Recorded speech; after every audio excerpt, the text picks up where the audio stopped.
Welcome to the Business English Podcast, the best place for non-native professionals to learn how to communicate clearly and confidently. My name is Tanya Suarez, and in each episode, you're going to learn specific skills to develop your corporate communication, American pronunciation, and career strategy in order to build the life you deserve. Let's jump right in to part 1. Now, having a good LinkedIn profile is essential in today's business world, especially if you're looking for a new job now or in the near future. In fact, I'm going to go ahead and start on a tangent. If you're happy at your current job, now is the best time to optimize your LinkedIn. This is when you don't have pressure. You don't have to think about what you need. You get to think about what you want.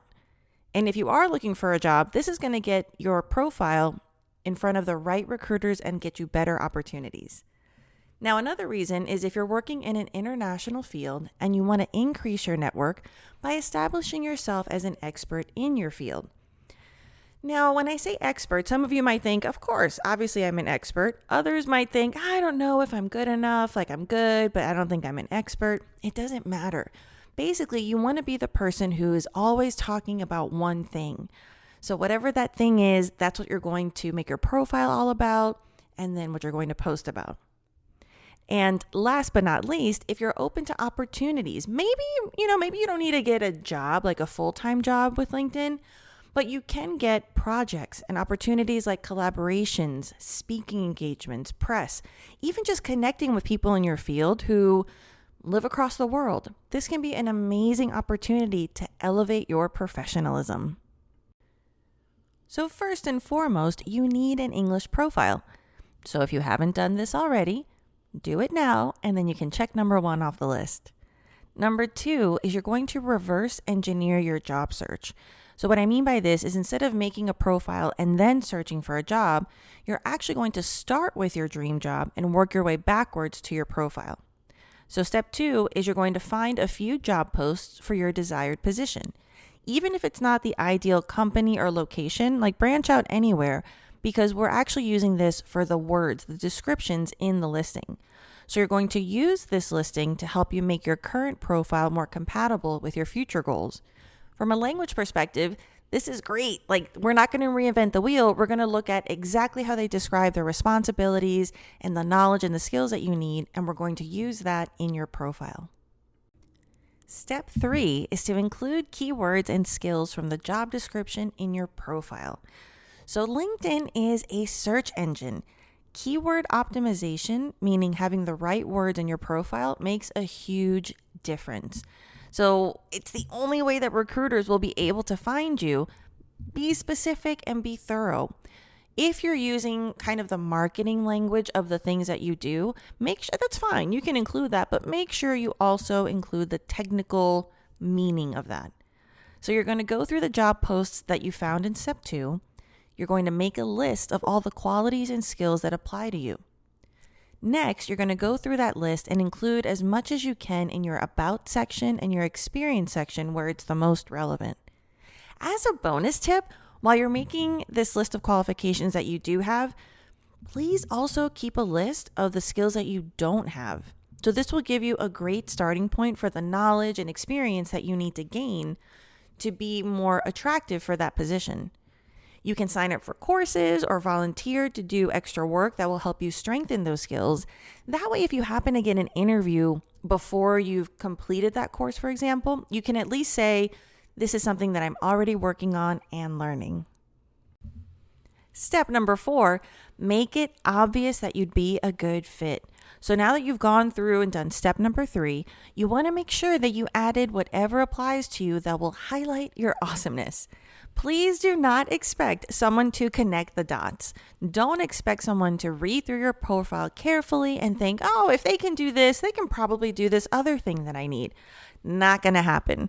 On average, recruiters and companies don't even scan your resume for more than 7 seconds. They're not going to do that with your profile. More than likely, they're just going to scan it for the keywords. So again, like I said before, if you're using some creative description of the things that you do, make sure you also include the keyword-friendly, more like traditional label for those skills. You really need to make sure that you make it as obvious as possible that you'd be a good fit for the position that you want. So if someone were to scan your profile for a few seconds, is it clear that you would be a good candidate? And tip number 5, brace yourself, post every Tuesday morning. Okay, so take a deep breath. Please don't leave. I know, look, this is probably the advice that I get the most hesitation from my clients, and I get it.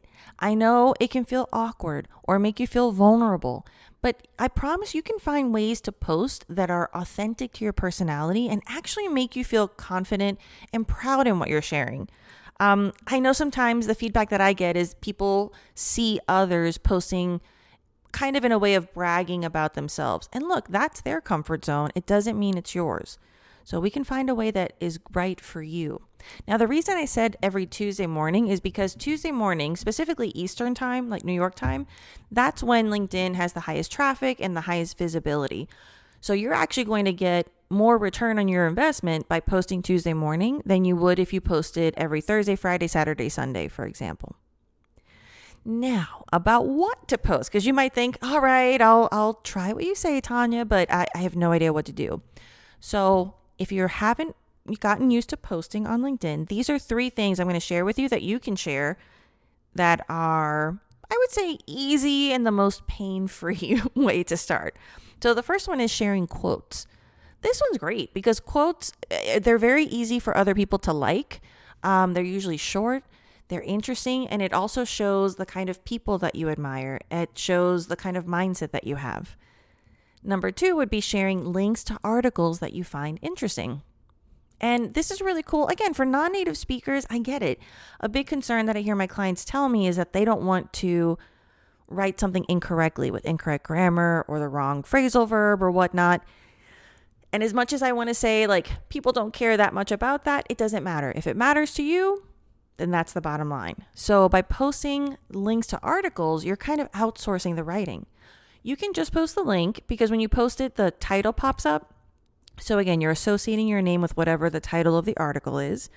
Another way to optimize that is you can pull a quote. So copy and paste 1 or 2 sentences from the article that you think are the most interesting. Make sure you put quotation marks. And that's a way that you can do the quote, which shows that you read it, and the link. Another way could be, if you're feeling brave, share your opinion. Maybe share that you really like the way this author explains XYZ comment, or that you really appreciated tip number 4 and that helps you. Now, the third thing you can do is you can share things that other people post. And again, this is kind of outsourcing the work, right? They do the writing, you do the posting. What this does is not only does it show the content that they made or that they shared, but it also puts your name with that person. So if there are leaders that you like, people in your industry, maybe just people in your company, this is a great way to strengthen your network and kind of show where your mindset, your professional mindset is by who you share and what you share. Now, the key is to make sure that it's relevant to your work. As tempting as it might be, remember that LinkedIn is not Facebook, it's not Instagram. I would not recommend at this point, for the purposes of why you're here, which is of getting a better job, don't put personal things or cute videos of kittens or whatever unless you happen to be a veterinarian. For now, make sure that everything is as professional as possible. Again, we want to establish you as an expert in your field and really the go-to person for a very specific professional topic. Later on, if that's part of your branding, then, go for it, do whatever you want. But for this purpose, make it relevant. This will help you establish a solid and consistent professional presence, and it'll also help people see you more often, which means that they'll probably think of you when opportunities come up in the future. So this is a win-win-win-win. A great way to get more English speaking practice is to start your own podcast. Spotify for Podcasters makes it so easy to record, edit, and distribute your podcast right from your phone or computer. So no matter what your setup is like or how much experience you have or don't have, you can start creating today. Not only is it simple, it's totally free. I decided to start my podcast with Spotify, and it's helped me reach hundreds of thousands of people. So download the Spotify for Podcasters app or go to spotify.com/podcasters to get started. For more business English resources like articles, videos, courses, and one-to-one coaching with me, head over to TanyaSuarez.com.